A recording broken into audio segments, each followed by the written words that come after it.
had read that you said is you you see your job as a writer for children having two main things.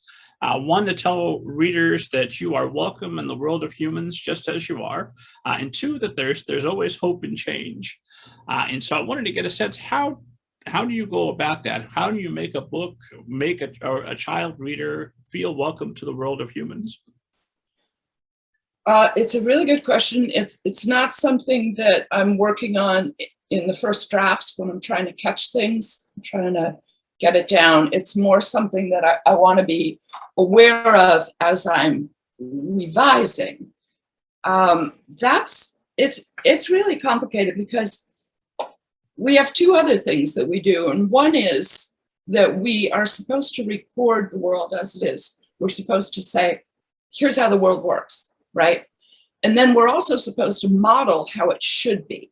And those two things diverge a lot, especially it seems now. I mean, now that I can say I've been writing for 26 years, I have that span of time to tell you that there's a bigger divergence from how the world is and how it should be was a lot tighter 26 years ago. So that's hard. The way that I end up making kids feel welcome, I think one of the tricks that I use, if it's not a trick, it's just something I do, is from the very first chapter, I let you know that my main characters mess up. I let you know that they are weak in some area, that they hurt in some area, that they make mistakes. I want to say right up front, this is not a perfect person. I don't write about superheroes. And therefore, don't you feel like you could be friendly with this person, or that this person won't judge you because this person doesn't want to be judged either. So that's one way that I do it.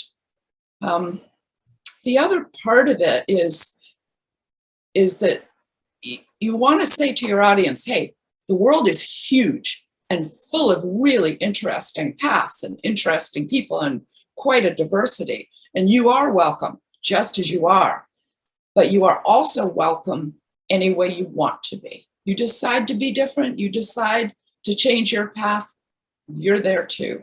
I love doing it by showing, I like to go and show, for instance, I might have, I don't know, a little boy in China 400 years ago, right?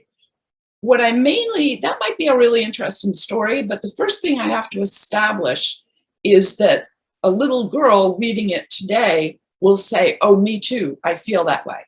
So I might say in the beginning of that story that the character is just really, really afraid because his mother is going off to go buy spices or something, and he's really afraid she might not come home.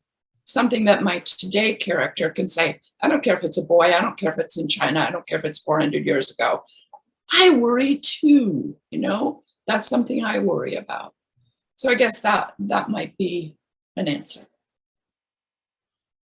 One pitfall, and I haven't obviously this does not apply to either of the Pax novels or anything else that I've read of yours, but just I would think that a pitfall of showing a character immediately with a weak or a shortcoming is how do you avoid making that character well, obviously you want them to be less than admirable, but without, you don't want the audience feeling contempt for them or dislike for them. So how do you balance that to make sure that that's not a possibility? Usually it's with humor. And I have to say, because both Pax books start from the fox's point of view, that isn't quite true. That doesn't apply. It's Peter I want you, the reader, to relate to.